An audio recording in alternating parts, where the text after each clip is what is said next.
Ada, I told my Mill that's all on her. My son wants a chocolate cake for his birthday, but Mill said she didn't like it and he should get something everyone likes. My son told her, it's not your birthday, so you don't get a say. I backed him up. My Mill was shocked and called me a bitch, and my son a spoilt brat. My 5-year-old son's birthday is coming up and he wants a chocolate cake with chocolate icing. It's his birthday, so I said yes. My Mill can be a selfish cow sometimes, and my son was telling her, how's he getting chocolate cake and chocolate ice cream? My Mill said she didn't like that and my so should get something we all like. My son said, it's not your birthday, so you don't get a say. This would be normally disrespectful, but recently said this to my son when went to his friend's party. When my son didn't like the cake flavor and we had a discussion about how the birthday person gets to choose their cake flavor because it's their special day. My Mill was shocked and I told her the same thing. I told my son, when it's your birthday you can get whatever flavor of cake you want. My Mill called me a bitch and my son a spoiled brat. So I told her, with that attitude you won't be coming to the party. My husband was WTF and tried to talk me into ordering his mom a cake she would enjoy after our son and I was rude to her. I said no, it isn't her day, and that just teaches our son to act entitled at other people's parties if we don't stick to the rules and etiquette that we explain to him, and it will just make him confused, entitled, and spoiled. My husband saw the truth in that because our son was excited about his birthday cake for his birthday and now understands that not everything is about him. Other people get to enjoy their special event how they want to. In return, my son gets to enjoy his special event and occasions how he wants to. My Mill doesn't seem to get that and wants my son to write her a sorry note and what he did wrong. My husband and I don't feel like my son did anything wrong by repeating what his parents told him. My MIL said she's not coming to the birthday party or getting him a gift without the apology note. I told my MIL that's all on her. Relevant comments. Commenter, NTA. But why is your husband not sticking up for you and your son? He's equally guilty here for that. OP.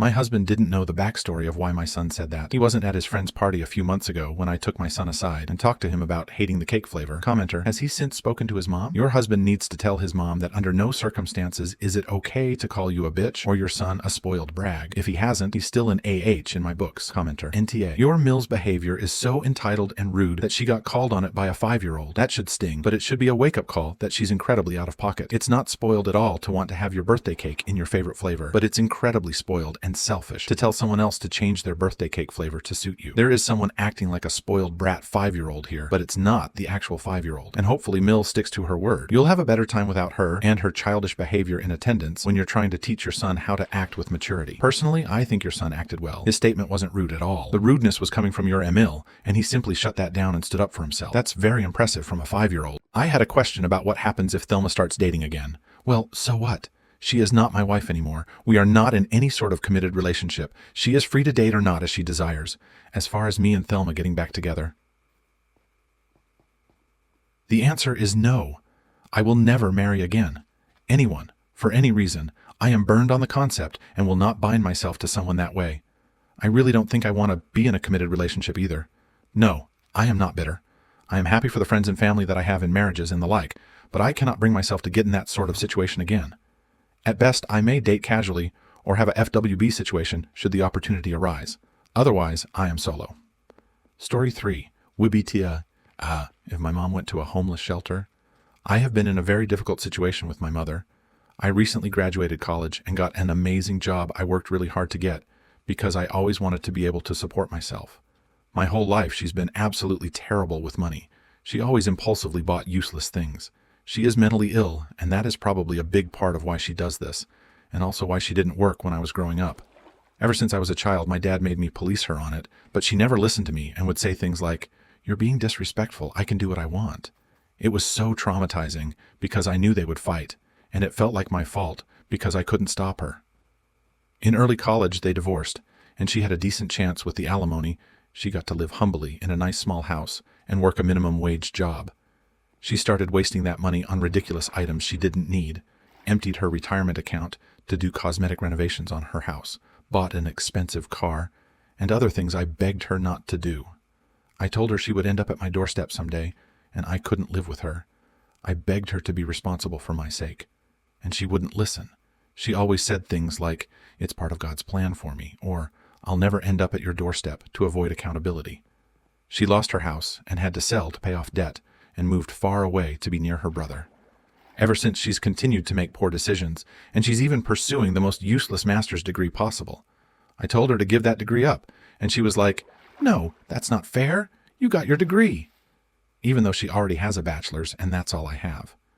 She scrapes by with her job but doesn't make enough, and I'm afraid she's going to lose her little apartment now. I've been helping her with some bills, but based on what she and her brother are saying, it's bad news. She wants to take out more student loans to help pay off some upcoming real estate tax. She's paying a debt relief agency to help her.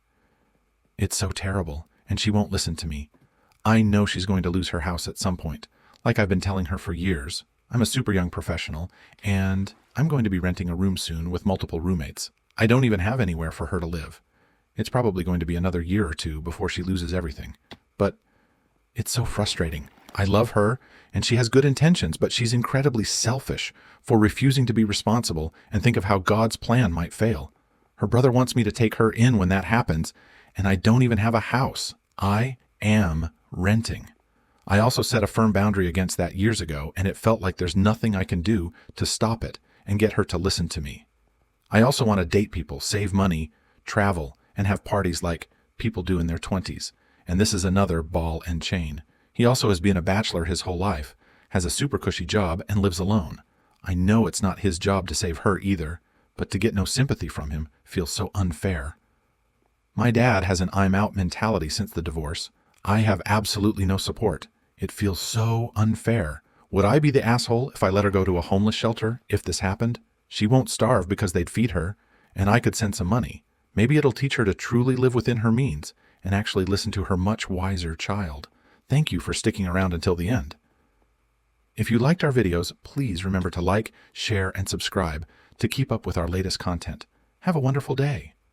Story 2, new update. Should I, 45M, let my ex-wife, 45F, move in with me after our divorce? This is a throwaway account. Too much personal stuff on my main. All names are fake, of course. TLDR at the top, ex-wife cheated on me. We divorced. Her boyfriend assaulted her, and she will be homeless unless I let her move in with me. Our daughter has asked for me to let my ex move in for a short while. I am a 45-year-old man, divorced with one daughter, Lily, 18. My ex-wife, Thelma, also 45, and I split 2 years ago after 20 years of marriage. I will admit that I was not, am not, nor will I ever be, perfect. I do like to think I was a good husband, and am a good father. While married, I did my best, trying to keep up with the majority of the housework, 60-40ths split on that, with me doing the most, while working 40, 50 hours per week. I tried to be attentive and caring, never forgetting anniversaries, birthdays, and so on.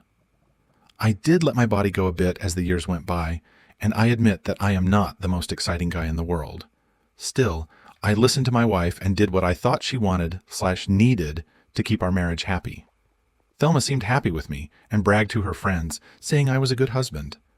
I suppose that was a lie, as Thelma decided she wanted to get railed by some 30-year-old guy she met at her job. When I caught Thelma, I did not try a pick-me dance, suggesting therapy, or any of that. I opted to divorce, pressing a cordial termination of our marriage. For the sake of our daughter, I remained civil and calm. Thelma was angry that I did not fight to save the marriage, but agreed to a peaceful split. The divorce was quick, and Thelma left with 75% of our savings and her car. I kept our house, my old truck, 25% of our savings, and assumed all debt. Custody was 50-50ths. Our daughter decided to stay with me, with her mother getting visitation. Lily, while still underage, was free to visit her mother whenever. I am very proud of my girl and know she can make good informed decisions on her own. Thelma moved into an apartment with her affair partner, Larry. That was about 2 years ago. Since then, I have lost the extra weight I put on, 30 pounds, and have dated some. Nothing serious, as I have no desire to ever marry again. Once bitten, twice shy, and all that. That brings us to this week. Last night, I got a call from Lily that Thelma was in the emergency room a couple of days ago. From what I have been told, after our divorce, Larry began to show his true nature, starting with verbal and emotional abuse. Several weeks ago, it turned physical. Tuesday, Larry went further than slaps, seriously hurting Thelma. Without going into details of her injuries, it was enough for the ER to keep Thelma overnight and for charges to be pressed on Larry, even if Thelma didn't ask. Thelma has nowhere to go, and her funds are all but gone due to her spending since our divorce. The apartment she was in Larry's name, so she cannot go back there. She is currently staying in a cheap hotel room, but will have to leave in the next couple of days due to lack of money. Her father passed 6 years ago, and her mother is in an assisted living home. Her sister lives 600 miles away, and Thelma cannot move due to her job. She has no close friends that can take her in. Our daughter lives in a dorm, so Lily cannot let Thelma stay there. Unless she can find someone willing to take her in soon, Thelma will be homeless or in a shelter. Lily called me to ask if I would be willing to let Thelma stay with me until Thelma is able to find an apartment or somewhere to go. I am literally the last hope Thelma has. Now, to my problem. Should I open my home to let Thelma back in? I am not so cold-hearted as to enjoy Thelma's situation. I am closer to apathy, to be honest. Part of me wants to simply shrug and say, not my monkey, not my circus. Still, I know how bad Lily would hurt to see her mother suffering and on the street. I have talked to friends and family with answers ranging from, you have room so move her in, to pay for her first month and deposit on an apartment, to screw her and her ugly tattoo. There was one friend of mine that said, move her in and make her pay with booty, but he is the dumbass friend we all ignore. I am going to go ahead and try to head off what I am guessing will be questions people may ask. Thelma may have cheated, but she is a good mother. Thelma is not a narc or evil person. She is a human that did something selfish and stupid. I have forgiven her, but I have not forgotten. There is zero chance that I end up back with Thelma. That ship sailed, ran into an iceberg, burst into flames, and was then attacked by a mechanical megalodon before it sank. Thelma has wanted to escape Larry for a long time, but did not have a chance until he was arrested. He is currently sitting in lockup, unable to post bail. She is getting some sort of protective order. I have no idea if they still work together. For our edit, thanks to all for your replies so far. I will be meeting with Thelma soon as her shift ends. We are going to Waffle House, and this will be the first real conversation I have had with her in over a year. I kept contact to text only and focused on Lily until now. I am also working on an option that will keep her from being homeless, but keep her out of my house. One other point, some comments have assumed negative characteristics of Thelma that are not true. I do not hate this woman. I do not care for her, as I once did, but I do not hate her. She is an excellent mother, and aside from her affair, she was a good wife. Still, infidelity is not something I can have in my relationship, so I divorced her. My daughter understands and supports my decision to never rekindle my romance with Thelma. My sole goal is my daughter's well-being, and for that, nothing is off the table. Update TLDR. X is living on her own in a house co-owned by me and our daughter. X is starting therapy. Daughter is happy. Long version. Years ago, my father bought a house for his younger brother, who has dealt with mental and physical issues his entire life. My father, in his later years, added my name to the deed to help ensure someone could keep a roof over my uncle's head. Now that my uncle is getting older and has retired, wants to move in with his sister and live a basement apartment at her house that will be perfect for him. The initial plan was for us to sell the house and give half the sell price to my uncle. Plans change. It cost me quite a bit, but I bought out my uncle's half of the property, removing him from the deed. I added Lily, my daughter, as an owner to the property, which now has my name and hers. Thelma signed a rental agreement and has moved in there, paying a small amount of rent. This takes care of Thelma's living situation, keeps her out of my house, and sets up Lily for the future with a place of her own, should she ever need one. Lily is extremely happy with this setup, knowing her mom is safe and has a place to live. The rent is little, far lower than market, but it covers insurance and other upkeep. Thelma is using her employer's assistance program for some therapy visits to deal with some mental health issues after living with Larry. I am 100% sure she is over him and will not be welcome in her life. Over the past 2 weeks, I have seen Thelma is a changed woman. I don't quite know how to word it, but she seems more thankful for what she has and less impulsive. More than anything, she seems focused on trying to fix her life. That leaves me. My kid is happy and I got her primed for a good life. Yes, it cost, but it was just money. If it means I have to work a few more years, so be it. In the end, it will be worth it to give my princess the best launch into the world I can give her. A few days ago, I was in a minor accident, leaving me a little banged up. Thelma came over to cook for me, and we talked for quite a while. We discussed where we are at in our lives and so on.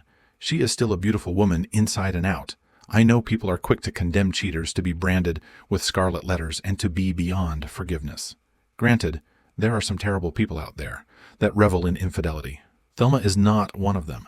She is a good person that did something very, very selfish and stupid. She has paid for it. Both Lily and I have forgiven her. Time to move on.